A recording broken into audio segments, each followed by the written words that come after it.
नमस्कार प्रिय दर्शकों, एक बार फिर आपका स्वागत है। प्रिय दर्शकों, आज फिर एक नई कहानी, एक नया वीडियो लेकर के हम हाजिर हुए हैं। आज का जो प्रसंग है, आज की जो कहानी है, यह बड़ी ही मोटिवेशनल है, बड़ी ही ज्ञानवर्धक कहानी है। प्रिय दर्शकों, यह कहानी आपको आपके जीवन में ढेर सारी प्रेरणा देगी, इसलिए इस कहानी को पूरा सुने। आज की जो कहानी है, एक तोता और मैना की कहानी है। तोता को मैना ने सुनाई, बहुत ही ज्ञानवर्धक और प्रेरणादायक कहानी। प्राचीन समय की बात है।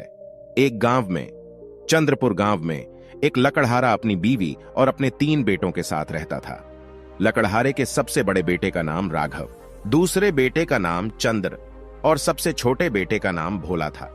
हरिया और चंद्र शरीर से मजबूत और देखने में सुंदर थे, जिसके कारण उसके माता पिता उन्हें खूब प्यार करते थे। घर में उन्हीं के पसंद का खाना बनता, उन्हें अच्छे कपड़े मिलते।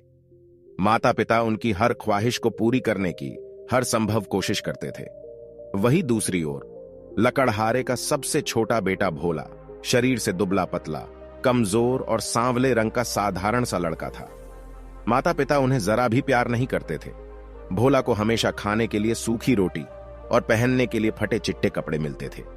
दोनों बड़े भाई उसका खूब मजाक बनाते और बात बात में उसकी पिटाई भी कर देते थे। फिर भी भोला कभी भी किसी से कोई शिकायत नहीं करता। वह अपने दोनों बड़े भाई और अपने माता पिता से बहुत प्यार करता था। वह अपने माता पिता से कभी भी अच्छे खाने की फरमाइश या अच्छे कपड़े की मांग नहीं करता था। मां ने उसे जो दिया वही खा लिया, जो पहनने को मिला वही पहन लिया। बस अपने हाल में मग्न रहता था। कोई इसे भोंदू कहता या बुद्धू, उल्लू कहता या उल्लू का पट्ठा, इसे कोई परवाह नहीं था। वक्त ऐसे ही गुजर रहा था। लकड़हारा जंगल से लकड़ियां काटकर उसे बाजार में बेचता था और बड़े अच्छे से अपना परिवार चला रहा था। एक दिन लकड़हारा बीमार हो गया और तबीयत खराब होने की वजह से वह जंगल लकड़ियां काटने नहीं जा सकता था। इसलिए लकड़हारे की पत्नी ने अपने सबसे बड़े बेटे राघव को बुलाया और कहा, मेरे प्यारे बेटे, तुम्हारे पिता कल शाम से बीमार हैं और इस हाल में वे जंगल जाकर लकड़ियां नहीं काट सकते हैं। इसलिए तुम कुल्हाड़ी लेकर जंगल जाओ और लकड़ियां काटकर बाजार में बेच आओ। मेरे प्यारे बच्चे, मुझे यह विश्वास है कि इस मुसीबत की घड़ी में तुम अपने परिवार का सहारा बनोगे। यह कहकर मां ने बड़े प्यार से उसके सर पर हाथ फेरा और प्यार से खाना खिलाया। फिर उसे एक थैले में दूध और खाना देकर उसके कंधे पर कुल्हाड़ी रखकर जंगल की ओर रवाना कर दिया। राघव कंधे पर कुल्हाड़ी लिए जंगल की ओर जा रहा था कि तभी उसे रास्ते में एक बूढ़ा आदमी मिला, जो कद काठी से बिल्कुल बौना लग रहा था। उस बूढ़े बौने ने राघव से कहा, हे नौजवान, जरा ठहरो और मेरी फरियाद सुन लो। मुझे बड़ी जोरों की भूख लगी है और प्यास से मेरी जान जा रही है। तुम्हारे थैले में रोटी है और मीठा दूध भी है। मुझ पर रहम करो, मुझे थोड़ा खाना खिला दो और थोड़ा दूध पिला दो। तुम अगर मुंह गरीब की मदद करोगे तो ईश्वर तुम्हारी मदद करेगा। देखो नौजवान, मुंह मत फेरो। तब राघव ने उसे घूरते हुए कहा, अरे बौने बुढ़े, बड़े चालाक दिखते हो। तुम्हें अपना खाना दे दूंगा तो मैं क्या खाऊंगा? वैसे मेरा थैला खाने से खाली है और मेरी केतली में दूध भी नहीं है। अगर होता तो भी तुझे नहीं देता। चल हट यहां से, दफा हो जा। तुझे तो बस खाने की पड़ी है। मुझे जंगल जाकर लकड़ियां काटनी है और उसे बाजार में बेचनी है। यह कहकर राघव वहां से चला गया और थोड़ी ही देर में जंगल पहुंच गया। जंगल पहुंचकर राघव ने खाने का थैला और दूध की केतली को जमीन पर रखा। फिर कुल्हाड़ी लेकर एक पेड़ के तने पर वार करने लगा। जैसे ही उसने उस पेड़ के तने पर वार किया, कुल्हाड़ी उछलकर उसके बाजू पर जा लगा और वह जख्मी हो गया। जख्मी हालत में वह मदद के लिए चिल्लाने लगा, परंतु वह जंगल में अकेला था। उसकी कौन मदद करता? जैसे तैसे उसने खुद को संभाला और गिरता पड़ता अपने घर पहुंच गया। मां ने जैसे राघव को देखा, दौड़कर उसके पास आई और कहा, हाय मेरा बेटा, कैसे जख्मी हो गया? मां ने राघव की मरहम पट्टी की। फिर अपने दूसरे बेटे चंद्र को बुलाया और कहा, मेरे प्यारे बेटे चंद्र, तुम्हारे पिता बीमार हैं और तुम्हारा बड़ा भाई जख्मी पड़ा है। ऐसी परिस्थिति में केवल तुम ही जंगल से लकड़ियां काटकर ला सकते हो। तब चंद्र ने कहा, मां, यह कौन सी बड़ी बात है? मैं अभी कुल्हाड़ी लेकर जंगल जाता हूं और वहां से लकड़ियां काटकर लाता हूं। चंद्र की बात सुनकर मां बहुत खुश हो गई और उसे एक थैले में खाना और दूध की केतली दिया। फिर उसके कंधे पर कुल्हाड़ी रखकर प्यार से उसके सर पर हाथ फेरते हुए उसे जंगल की ओर रवाना कर दिया। चंद्र को भी रास्ते में वही बूढ़ा बौना मिला, जो राघव को मिला था। उसने चंद्र से कहा, बेटा, मुझे बड़े जोरों की भूख लगी है और मारे प्यास के मेरी जान निकली जा रही है। तुम्हारे थैले में खाना है और तुम्हारी केतली में मीठा दूध है। उसी खाने में से मुझे थोड़ा सा खाना दे दो और थोड़ी सी दूध पिला दो। भूखों को खाना खिलाना अच्छी बात है। अगर तुम मुख गरीब की मदद करोगे तो ईश्वर तुम्हारी मदद करेगा।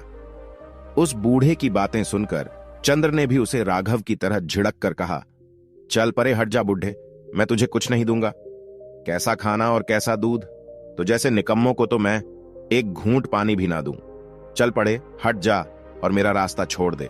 तो जैसे भूखे और लफंगे बहुत फिरते हैं। मुझे जल्दी से जंगल जाना है और वहां से लकड़ियां काटकर बाजार में बेचनी है। चंद्र ने इस तरह से उस बूढ़े बौने को वहां से भगा दिया और आगे निकल गया। थोड़ी ही देर में चंद्र उसी पेड़ के पास जा पहुंचा जिसे राघव ने काटने की कोशिश की थी और अपना बाजू जख्मी कर लिया था। चंद्र ने अब अपना खाने का थैला और दूध की केतली को जमीन पर रखा। फिर दोनों हाथों से कुल्हाड़ी पकड़कर उस पेड़ पर जोर जोर से वार करने लगा, परंतु सावधानी नहीं बरतने के कारण कुल्हाड़ी पेड़ से छिलकर उसके पांव पर जा लगी और उसका पांव जख्मी हो गया। वह दर्द से चिल्लाने लगा और मदद के लिए हाय हाय करने लगा। उसका पांव इतना जख्मी था कि उससे एक कदम भी नहीं चला जा रहा था। संयोग से कुछ लोग उसी रास्ते से गुजर रहे थे। उसने चंद्र को जख्मी देखा तो दौड़कर चंद्र के पास आए और उसके घर का पता पूछने लगे। चंद्र ने झट से उन्हें अपने घर का पता बता दिया। सारे लोगों ने चंद्र को अपने कांधे पर टांगकर उसे उसके घर पहुंचा दिया। चंद्र को जख्मी देखकर उसके माता पिता बहुत दुखी और हैरान थे कि किस्मत ने यह कौन सा रंग दिखाया है कि एक ही समय में तीनों बाप और बेटे सभी बीमार पड़ गए। बाप बीमार होकर बिस्तर पर पड़ा है और दोनों बेटे लकड़ी काटने में एक ही समय में जख्मी हो गए हैं। मां का तो रो रोकर बुरा हाल था। किसी तरह से रात गुजरी और फिर सवेरा हो गया। भोला अपने माता पिता के पास आता है और कहता है, पिताजी, मैं आपका बेटा हूं। मेरे दोनों भाई जख्मी हैं और आप बीमार हैं। ऐसी स्थिति में ना उनसे काम होगा और ना आपसे। अगर आप मुझे इजाजत दें तो मैं जंगल जाऊं और लकड़ियां काटकर बाजार में बेच आऊंगा। भोला की बातें सुनकर उसके माता पिता हंसने लगे और कहा, अरे भोंदू, तुम जंगल जाकर क्या कर लोगे? जंगल से लकड़ियां काटना कोई आसान काम नहीं है। तब भोंदू भोला ने अपने माता पिता की बातें सुनकर कहा, पिताजी, मां, मैं शरीर से कमजोर भले हूं परंतु डरपोक नहीं। मैंने अपने बुजुर्गों से यह कहावत सुनी है कि जो हिम्मत करते हैं उसकी मदद स्वयं भगवान करते हैं। पिताजी, मां, आप मुझे जंगल जाने की इजाजत दें। तब भोला के माता पिता ने हंसते हुए कहा, भोंदू लड़का, तू तो सच में बुद्धू है जो बेकार में जिद किए जा रहा है। जंगल जाकर लकड़ियां काट कर लाना और उसे बाजार में बेचना कोई आसान काम नहीं है। यह तेरे बस की बात नहीं। परंतु भोला अपनी बातों पर अड़ा रहा और जिद करता रहा कि मां, पिताजी, मैं जंगल जाकर लकड़ियां काट कर लाऊंगा। आप देखना, मैं ढेर सारी लकड़ियां काट कर लाऊंगा और उन्हें बाजार में बेच आऊंगा। तब भोला के माता पिता ने कहा, अरे जा भोंदू लड़का, तू भी जंगल जाकर अपने शौक पूरा कर ले। भोला अपने कांधे पर कुल्हाड़ी लेकर अपनी मां के पास गया। तब उसकी मां कहती है, भोंदू लड़का, तेरा दिमाग तो बुद्धि से खाली है। तू क्या लकड़ियां लाएगा? ये ले, एक सूखी रोटी अपने साथ लेते जा और इसके साथ थोड़ा पानी पी लेना। तेरा पेट भर जाएगा। इससे ज्यादा तुझे किसी चीज की जरूरत नहीं है। मां ने जहां राघव और चंद्र को ताजा खाना और मीठा दूध देकर जंगल भेजा था, वहीं भोला को केवल सूखी रोटी देकर जंगल भेज दिया। भोला फिर भी बहुत खुश था। वह एक हाथ में सूखी रोटी का थैला लिए और दूसरे हाथ में कुल्हाड़ी कांधे पर लिए जंगल की ओर लकड़ियां काटने निकल गया। जंगल के रास्ते थोड़ी ही दूर जाने पर भोला को भी वही बूढ़ा बौना आदमी मिला जो राघव और चंद्र को मिला था। भोला को देखते ही उस बूढ़े बौने आदमी ने कहा, बेटा, मैं बड़े दिनों से भूखा हूं, मुझे रोटी का एक टुकड़ा दे दो, ईश्वर तुम्हारा भला करेगा। उस बूढ़े बौने को देखकर भोला ने कहा, बाबा जी, तुम तो सच में बहुत भूखे मालूम होते हो, परंतु मेरे पास कोई खाने की अच्छी चीज नहीं है। मेरे थैले में केवल एक सूखी रोटी है और केतली में पानी है। अगर तुम्हें पसंद हो तो शौक से खा सकते हो। यह कहकर भोला अपने थैले को खोलने लगा। जैसे ही उसका थैला लेकर भोला वह देखकर हैरान रह गया। उसके थैले में सूखी रोटी की जगह पकवान थे और ढेर सारी मिठाइयां थीं। भोला ने झट से अपनी केतली का ढक्कन खोला तो उसने देखा कि पानी की जगह दूध था। भोला ने हैरान होकर कहा, हे भगवान, मैं कोई सपना तो नहीं देख रहा, मेरी सूखी रोटी पकवान बन गए। और मेरे केतली का पानी दूध बन गया। यह कैसे हो सकता है? भोला की बातें सुनकर उस बूढ़े बौने ने कहा, बेटा, यह कोई सपना नहीं है, यह हकीकत है। तुम्हारी सूखी रोटी पकवान बन गई है और तुम्हारी केतली का पानी दूध बन गया है। तुमने मेरी हालत पर दया दिखाया, इसलिए ईश्वर ने तुम्हारे इस नेकी का फल दिया है। ईश्वर भला करने वालों के साथ हमेशा भला करता है। भोला अब बूढ़े बौने को खाना खिलाने के बाद जंगल की ओर जाने लगा। तब उस बूढ़े बौने ने भोला से कहा, बेटा, मैं भूखा था और तुमने मुझे खाना खिलाया। तुमने जो नेकी की, मैं उस नेकी का तुम्हें बदला देना चाहता हूं। आओ मेरे साथ। भोला अब उस बूढ़े के साथ जाने लगा। तब बूढ़े ने भोला को एक पेड़ दिखाते हुए कहा, बेटा, जब मैं यहां से चला जाऊं तब तुम इस पेड़ को काट देना। इस पेड़ के तने में तुम्हें एक ऐसी चीज मिलेगी जो तुमने पहले कभी नहीं देखी है। वो चीज तुम्हारे बहुत काम आएगी और क्या पता इससे तुम्हारी किस्मत ही बदल जाए। यह कहकर बूढ़ा बौना वहां से चला गया। भोला बहुत खुश था और जब वह बूढ़ा बौना उसके नजरों से ओझल हो गया तब उसने कुल्हाड़ी को दोनों हाथों से जोर से पकड़ा और तेजी से उस पेड़ के तने पर वार करने लगा। उसकी अभी उम्र ही क्या थी, दुबला पतला कमजोर सा लड़का, लेकिन उसने हिम्मत नहीं हारी और जोर जोर से लगातार पेड़ के तने पर वार करता रहा। आखिरकार वह पेड़ कटकर जमीन पर गिर गया। भोला यह देखकर हैरान था कि पेड़ के तने में एक सुंदर सा बत्तख बैठा था। उसके पंख सोने के जैसे थे, मानो वह बत्तख सोने का बना हो। उसे देखकर भोला ने सोचा, अगर इस बत्तख को बाजार में जाकर बेच आऊं तो इसके बहुत सारे पैसे मिलेंगे। इससे तो सच में हमारी किस्मत बदल जाएगी, हम अमीर हो जाएंगे और मेरे बाप को अब लकड़ियां नहीं काटनी पड़ेगी। यह सोचकर भोला ने उस बत्तख को उठा लिया और उसे बेचने के लिए नजदीकी शहर जाने लगा। लेकिन शहर वहां से काफी दूर था। भोला के शहर पहुंचते पहुंचते अंधेरा हो चुका था, दुकानें बंद हो चुकी थीं, बाजार खाली हो चुके थे। ऐसे में उसे अपने बत्तख का खरीदार नहीं मिला और अब वह वापस घर भी नहीं जा सकता था। तब भोला ने सोचा कि क्यों ना यह रात इसी शहर में गुजारी जाए। यह सोचकर भोला एक सराय वाले के पास गया और कहा, जनाब, आपकी इजाजत हो तो क्या मैं एक रात इस सराय पर गुजार सकता हूं? जो भी किराया होगा मैं उसे अदा कर दूंगा। तब सराय वाले ने कहा, आओ जी, ये सराय मैंने तुम जैसे मुसाफिरों के लिए ही खोल रखी है। बड़ी खुशी खुशी अपना रात तुम यहां पर बिता सकते हो। फिर सराय वाले ने भोला के हाथ में उस बत्तख को देखा और हैरान होते हुए कहा, अरे ये बत्तख तो सोने के हैं। देखो तो इसके सारे पंख असली सोने के लगते हैं। मैंने आज तक सोने की बत्तख नहीं देखी और ना ही सुनी है। देखो ये कितनी प्यारी बत्तख है। मैं अपनी बेटियों को बुला लाता हूं। मेरी बेटियां इस सोने के बत्तख को देखकर बहुत खुश हो जाएगी। सराय वाले की 3 बेटियां थीं, सुशीला, चंपा और किशोरी। सराय वाले ने अपनी तीनों बेटियों को झट से बुला लाया और बत्तख की ओर इशारा करते हुए कहा, देखो ये कितनी अनोखी बत्तख है, बिल्कुल सोने की है। सराय वाले की तीनों बेटियां उस बत्तख को देखकर बड़ी खुश थी और हैरान भी। उस सोने की बत्तख को देखकर सुशीला ने कहा, देखो ये कितनी प्यारी बत्तख है। फिर चंपा ने कहा, देखो तो इसके पंख बिल्कुल सोने के हैं। फिर सुशीला ने भोला से कहा, तुम बड़े किस्मत वाले हो कि तुम्हारे पास यह अनोखी सोने की बत्तख है।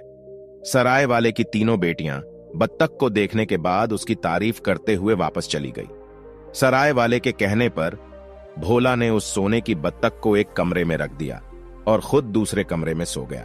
भोला बहुत थका था, इसीलिए जल्दी ही वह गहरी नींद में सो गया।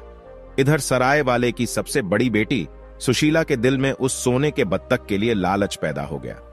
वह सोचने लगी कि क्यों ना उस अनोखी बत्तख की एक सोने की पंख नोच लूं और अपने बालों में लगा लूं। एक पंख नोच लेने से किसी को क्या पता चलेगा। यह सोचकर सुशीला ने एक मोमबत्ती जलाई और चुपके से उस बत्तख के कमरे में घुस गई। जैसे ही सुशीला ने उस बत्तख के पर नोचने के लिए उसे हाथ लगाया, वैसे ही उसका हाथ उस बत्तख में चिपक गया, मानो 2 कागज गोंद से आपस में चिपक गए हों। वह घबरा गई और जल्दी से अपनी बहन चंपा को आवाज दी, अरे चंपा, जरा जल्दी आ और इस बत्तख से मेरे हाथ को छुड़वा। सुशीला की आवाज सुनकर चंपा अपने कमरे से दौड़ी आई और उसने देखा कि सुशीला के हाथ बत्तख से चिपके हुए हैं। तब उसने पूछा, अरे सुशीला, यह क्या हो गया? तब सुशीला ने कहा, देख क्या रही हो चंपा, जल्दी से मेरे हाथ इस बत्तख से छुड़ा। चंपा ने जैसे ही सुशीला के हाथ बत्तख से छुड़ाने के लिए अपने हाथ बत्तख की ओर बढ़ाया, उसके भी हाथ बत्तख से चिपक गए। अब दोनों बहनें सुशीला और चंपा के हाथ बत्तख से चिपके हुए थे। दोनों घबराई और अपनी छोटी बहन को आवाज लगाई, अरे किशोरी, जल्दी से आ और हम दोनों के हाथ इस बत्तख से छुड़ा। अपनी दोनों बड़ी बहनों की आवाज सुनकर किशोरी अपने कमरे से दौड़ी आई और बत्तख से चिपके हुए सुशीला चंपा के हाथ को पकड़कर खींचने के लिए जैसे ही किशोरी ने अपने हाथ बत्तख की ओर बढ़ाया, किशोरी के भी हाथ बत्तख से चिपक गए। अब तीनों बहनों सुशीला, चंपा और किशोरी के हाथ बत्तख से चिपके हुए थे। वह अपने आप को छुड़ा नहीं पा रही थी। रात भर तीनों बहनें रोती रही। सुबह होने पर जब भोला की नींद खुली तो वह दौड़कर बत्तख के पास गया और वहां का निराला नजारा देखा। वह तुरंत समझ गया कि यह जरूर इस बत्तख को चुरा रही होगी, जिसके कारण इसके हाथ बत्तख से चिपक गए हैं। तभी वहां पर सराय वाला भी आ गया और कहने लगा, अरे शैतान लकड़हारे, तूने यह क्या कर दिया? देखो, तुम्हारे बत्तख ने मेरे तीनों बेटियों के हाथ पकड़े हुए हैं। तब भोला ने कहा, मैं तो अपने कमरे में सो रहा था, मैंने कुछ नहीं किया है। जो किया है तुम्हारी बेटियों ने किया है। जरूर ये तीनों रात में मेरी बत्तख को चुराने आई होगी। इन्हें अपने लालच की सजा मिली है, जो इनका हाथ बत्तख से चिपका रह गया। इसमें मेरी कोई खता नहीं है, मेरा कोई कसूर नहीं है। मुझे तो अपना बत्तख लेकर जाना है। और भोला ने अपना बत्तख उठाया और बाहर जाने लगा। इसके साथ ही सराय वाले की तीनों बेटियां भी होली, क्योंकि उन तीनों के हाथ बत्तख से चिपके हुए थे। अपनी बेटियों को जाते देख सराय वाला चुपचाप खड़ा रहा। वह कुछ भी नहीं कर पा रहा था, बेबस था। उसकी बेटियां भी रोए जा रही थीं और बाप की तरफ देखे जा रही थीं, लेकिन वह भी बेबस थी। जब वे लोग शहर से बाहर आई तब उन पर एक बूढ़े फकीर की नजर पड़ी। बूढ़े फकीर ने उन तीनों लड़कियों को पहचान गया कि ये तीनों सराय वाले की बेटी है। ये तीनों तो बड़ी अच्छी लड़की है, परंतु आज रोती हुई कहां जा रही है और ये लड़का इन तीनों लड़कियों को कहां ले जा रहा है? बूढ़े फकीर ने जोर से आवाज लगाई, अरे लड़के, तुम इन तीनों लड़कियों को कहां ले जा रहे हो? इसे छोड़ दो।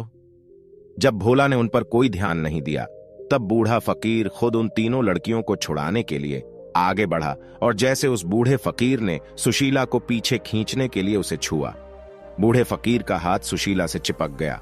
वह घबराकर बोला, अरे ये क्या हो गया? मेरे हाथ कैसे चिपक गए? कोई तो मुझे बचाओ, कोई तो मेरे हाथ छुड़ाओ। उसी समय एक उस्ताद उसी रास्ते से गुजर रहे थे। वह इस नजारे को देखकर हैरान रह गया। उसने देखा कि एक लड़का अपनी बगल में बत्तख दवाई लिए जा रहा है और उसके पीछे तीन लड़कियां रोए जा रही हैं। उन लड़कियों के पीछे एक बूढ़ा फकीर बचाओ बचाओ की रट लगाए जा रहा है। उस्ताद को कुछ भी समझ नहीं आया कि यह क्या माजरा है और वह बूढ़े फकीर को बचाने के लिए दौड़ पड़ा। जैसे ही उस्ताद ने बूढ़े फकीर को बचाने के लिए अपना हाथ आगे बढ़ाया, उस्ताद का हाथ बूढ़े फकीर से चिपक गया। मारे डर के उस्ताद चीखने चिल्लाने लगा, अरे कोई बचाओ बचाओ, मेरे हाथ चिपक गए। वहीं पास के खेतों में दो किसान काम कर रहे थे। उसने उस्ताद को जब बचाओ बचाओ कर चिल्लाते देखा तब दोनों किसान अपना औजार छोड़कर उस्ताद को बचाने के लिए दौड़ पड़े और जैसे ही दोनों किसान ने उस्ताद को पकड़कर पीछे खींचना चाहा तो उसके हाथ उस्ताद से चिपक गए। दोनों किसान बहुत छटपटाए और अपना हाथ छुड़ाने का बहुत कोशिश किया, परंतु वे दोनों अपना हाथ नहीं छुड़ा पाए। फिर बेबस होकर पीछे पीछे चलने लगे। अब आगे आगे भोला बगल में बत्तख दबाए चले जा रहा था और उसके पीछे 7 आदमी थे। 3 सराय वाले की लड़कियां, एक बूढ़ा जोगी, एक उस्ताद और 2 किसान। बत्तख ने इन सभी को जकड़ रखा था। वे सभी बेबस होकर भोला के पीछे पीछे चलते रहे। वे सारा दिन इसी तरह से चलते रहे। शाम होने के करीब वे एक शहर जा पहुंचे। जैसे ही वे शहर पहुंचे, उन्हें देखने के लिए लोगों की भीड़ लग गई। लोग छतों से घरों की खिड़कियों से उन्हें देखे जा रहे थे। ऐसा तमाशा किसी ने पहले नहीं देखा था। शहर में दाखिल होने के बाद सुशीला ने रोते हुए भोला से कहा, तुम कब तक इस तरह से चलते रहोगे? हम लोग अब थक गए हैं, शाम भी हो गई है। अब आगे जाने की बजाय यहीं पर ठहर जाओ। तब भोला उन सभी को लेकर एक सराय वाले के पास गया और कहा, हम मुसाफिर हैं, क्या हम लोग इस सराय में रात भर रुक सकते हैं? तब सराय वाले ने कहा, भाई, हमने यह सराय तुम जैसे मुसाफिरों के लिए ही खोला है। तुम आराम से यहां रात बिता सकते हो। तुम्हें खाना भी मिलेगा और यहां बिस्तर भी। सराय वाले की बातें सुनकर भोला सभी को लेकर सराय के अंदर चले गया और इसी तरह से आगे पीछे कर बैठ गए। इन्हें देखकर सराय वाला हैरान होकर कहने लगा, तुम्हारा यह काफिला बहुत अनोखा है। ऐसा मालूम होता है तुम अपनी किस्मत आजमाने और राजकुमारी को हंसाने की कोशिश करने यहां आए हो। तब सराय वाले की बातें सुनकर भोला ने कहा, राजकुमारी को हंसाने, इसका क्या मतलब है? मैं समझा नहीं। थोड़ा साफ साफ बताओ। तब सराय वाले ने हंसते हुए कहा, यह बहुत ही दिलचस्प किस्सा है। हमारे राजा की एक बेटी है। वह हमेशा उदास और गमगीन रहती है। उसे जब भी देखो वह परेशान, खोई खोई सी और घबराई हुई लगती है। कितने भी मजेदार किस्सा या कहानी सुना दो, वह फिर भी खुश नहीं होती है। उसे हंसाने के लिए लाखों कोशिश किए गए, परंतु वह नहीं हंसी। राजवैद्य और हकीमों का कहना है कि अगर राजकुमारी का यही हाल रहा तो वह धीरे धीरे बीमार हो जाएगी और एक दिन उसकी जान चली जाएगी। अब राजा ने परेशान होकर यह ऐलान किया है कि जो शख्स राजकुमारी को हंसा देगा, राजा उसी के साथ राजकुमारी का विवाह कर देगा। राजा के इस ऐलान के बाद बहुत से लोग अपनी किस्मत आजमाने आ चुके हैं, परंतु कोई भी शख्स राजकुमारी को हंसाने में अब तक कामयाब नहीं हो सका है। अब सराय वाले ने भोला को एक कमरे में ठहराया और बत्तख से चिपके हुए लोगों को दूसरे कमरे में ठहराया। भोला रात भर बिस्तर पर लेटे लेटे सराय वाले की बातों पर गौर करता रहा। वह सोच रहा था कि क्यों ना महल जाकर अपनी किस्मत आजमाई जाए। मेरे साथ एक अनोखा काफिला है, हो सकता है राजकुमारी को इसे देखकर हंसी आ जाए और मेरा काम बन जाए। अगर राजकुमारी को हंसी आ गई तो मेरी शादी राजकुमारी से हो जाएगी। भोला रात भर इसी ख्यालों में खोया रहा और सुबह उठकर वह बहुत खुश था। उसने अपने बत्तख को बगल में दबाया और राजमहल की ओर चल पड़ा। सातों आदमी बत्तख से चिपके हुए उसके पीछे पीछे चलने लगे। जैसे ही वह महल के दरवाजे पर पहुंचा तो दरबान ने कहा, भाई, मुझे समझ में आ गया कि तुम यहां क्यों आए हो। तुम्हारा यह नजारा बड़ा ही अनोखा है। जो भी देखेगा वो हंस हंसकर लौट पोट हो जाएगा। मैं तुम्हें राजा के पास ले चलता हूं। मुझे यकीन है तुम्हें देखकर राजा बहुत खुश हो जाएंगे।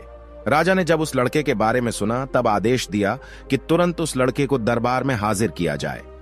भोला अपने साथियों के साथ राज दरबार पहुंच गया और राजा के पास जाकर कहा, महाराज, मैं आपका ऐलान सुनकर अपनी किस्मत आजमाने आया हूं। अगर आपकी इजाजत हो तो मैं अपने हुनर से राजकुमारी को हंसाने की कोशिश करता हूं। मुझे यकीन है कि मैं राजकुमारी को हंसाने में कामयाब हो जाऊंगा। राजा ने भोला की बातें सुनकर उसके काफिले को देखा और कहा, बहुत खूब, यह नजारा तो लाजवाब है। इस लड़के की बगल में एक सुनहरी बत्तख है। ऐसी खूबसूरत बत्तख मैंने आज तक नहीं देखी है और इस बत्तख के साथ पूरे 7 आदमी चिपके हुए हैं। यह तो हंसी नहीं, ठहाके लगाने वाली बात है। इसे देखकर राजकुमारी क्यों नहीं खुश होगी। राजा ने तुरंत राजकुमारी को दरबार में बुलाने का आदेश दिया। राजकुमारी को दरबार में लाया गया। राजकुमारी बिल्कुल शांत और उदास दरबार में आई, परंतु जैसे ही उसने सुनहरी बत्तख को देखा और एक के बाद एक 7 आदमी को पीछे चिपके हुए देखा तो वह ठहाके लगाकर हंस पड़ी। वह हंसते हंसते लौट पोट हो गई और राजकुमारी को हंसते देखकर सभी दरबार के लोग भी हंसने लगे। राजकुमारी इस तरह से बेतहाशा हंसने लगी जैसे उसे हंसी का दौरा पड़ गया हो। राजकुमारी को हंसता देख राजा बहुत खुश हो गया और इसके साथ ही बत्तख से चिपके हुए सभी लोग एक एक कर आजाद हो गए। तब भोला ने उस सुनहरी बत्तख को सुशीला को दे दिया और कहा, अब यह तुम्हारी बत्तख है, तुम इसे अपने घर ले जा सकती हो। बूढ़ा फकीर, उस्ताद और 2 किसान आजाद होने के बाद अपने अपने घर चले गए। सराय वाले की बेटी बहुत खुश थी कि अब यह सुनहरी बत्तख उसकी है। भोला दरबार में खड़ा रहा।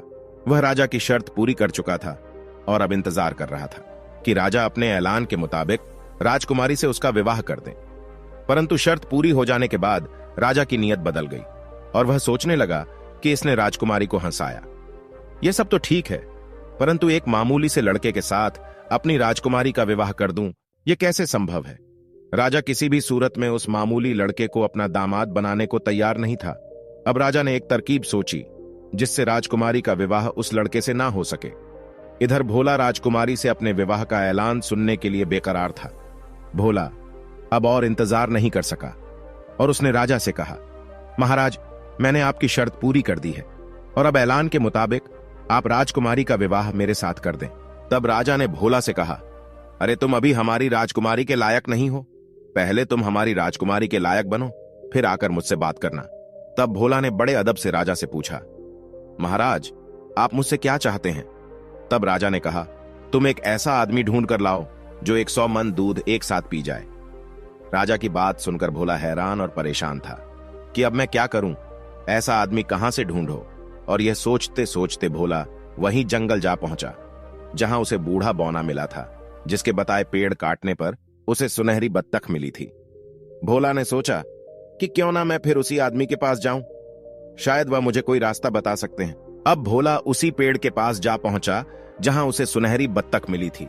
उसने देखा वहां एक बौना सा आदमी बैठा रो रहा है। भोला उसे रोते हुए देखकर बड़ा दुखी हुआ और पास जाकर पूछा, भाई तुम्हें क्या तकलीफ है और तुम क्यों रो रहे हो? उस बौने ने भोला से कहा, तुम मुझे बड़े नेक आदमी लगते हो, इसलिए मैं तुम्हें बता रहा हूं। मुझे बहुत प्यास लगी है। मैंने एक मटका भर पानी पी लिया है, फिर भी मेरी प्यास नहीं बुझा है। अगर मुझे 100 मन दूध मिल जाता तो मेरी प्यास बुझ जाती, परंतु इतना दूध कहां से आएगा?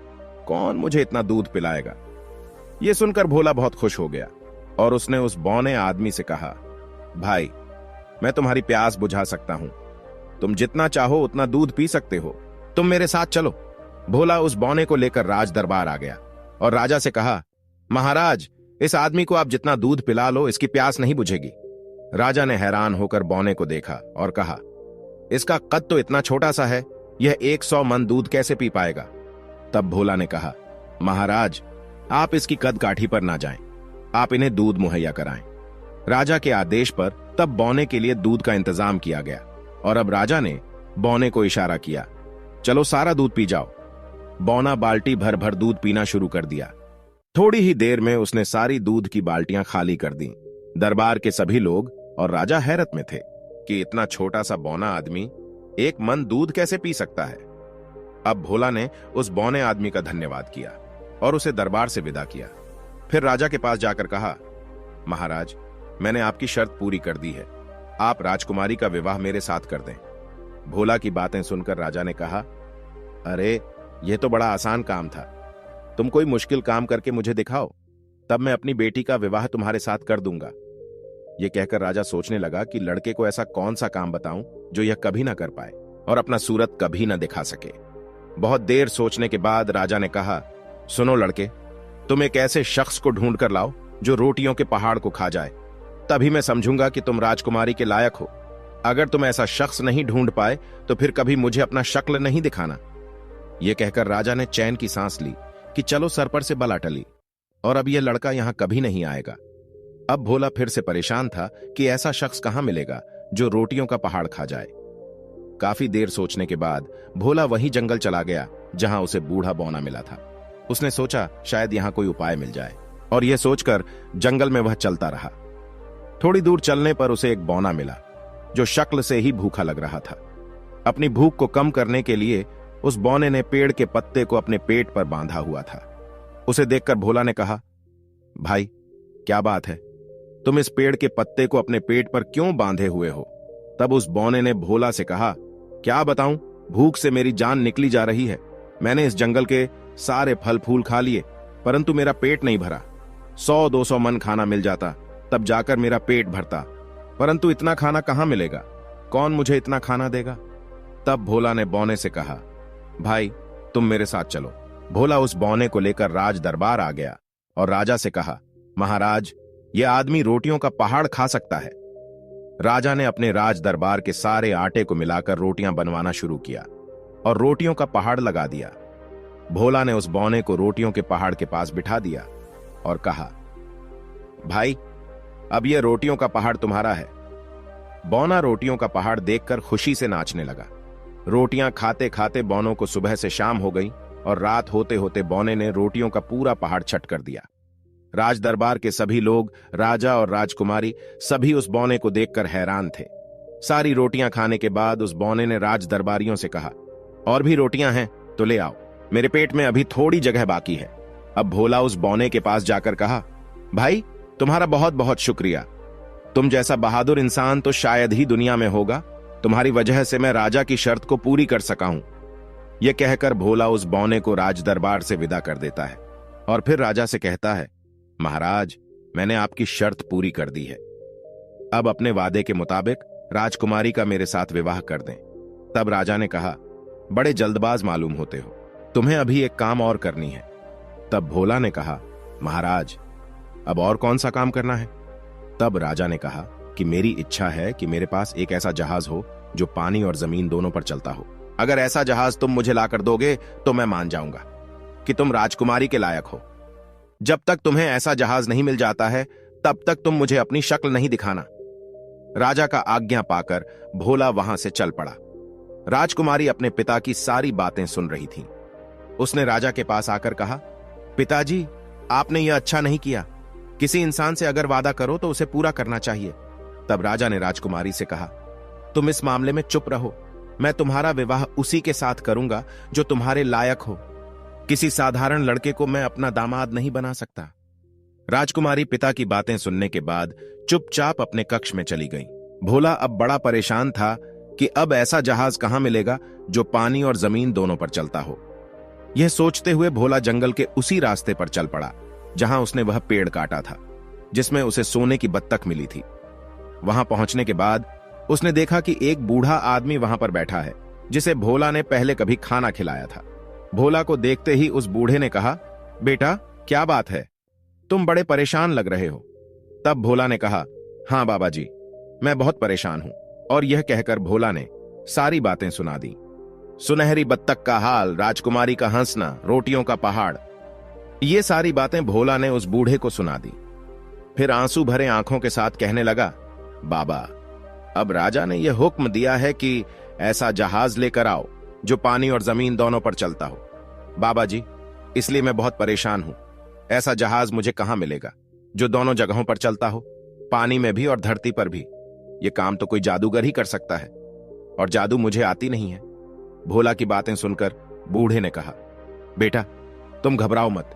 मैं तुम्हें ऐसा जहाज बनाकर दूंगा जो पानी और जमीन दोनों पर चलता हो। पहले भी मैंने ही तुम्हें बचाया था। 100 मन दूध असल में मैंने ही पिया है और रोटियों का पहाड़ भी मैंने ही खाया है। मुझे तुम्हारी नेकी याद है जो तुमने मेरे साथ किया था, इसलिए अब मैं तुम्हारी मदद करूंगा। और बूढ़े ने एक ऐसा जहाज तैयार कर दिया जो पानी और जमीन दोनों पर चलता हो। भोला बड़ी खुशी से इस जहाज पर सवार हो गया और बूढ़े को भी अपने जहाज पर बैठा लिया। फिर दोनों राजमहल को रवाना हो गए। अब भोला का जहाज राजमहल के पास जाकर ठहरा और भोला उस जहाज में से जब उतरा तो राजा उसे देखकर हैरान हो गया। राजा ने सपने में भी जो बात न सोची थी वह मुमकिन हो गया था। भोला एक ऐसा जहाज ले आया था जो पानी और जमीन दोनों पर चलता था। राजा अब समझ चुका था कि भोला को मात देना आसान नहीं है। भोला ने वे सारे काम कर दिए थे जिसे करना संभव नहीं था। इसलिए राजा अब समझ चुका था कि उसकी बेटी के लिए सबसे योग्य वर भोला ही है और राजा ने राजकुमारी का विवाह भोला के साथ करा दिया। प्रिय दर्शकों, हमारी आज की कहानी, आज का वीडियो यहां समाप्त होता है। हम उम्मीद करते हैं कि आपको यह कहानी पसंद आई होगी और आप इससे ढेर सारी प्रेरणा लेंगे। मिलते हैं अगली ज्ञान चर्चा के साथ अगले वीडियो में। तब तक के लिए नमस्कार, धन्यवाद।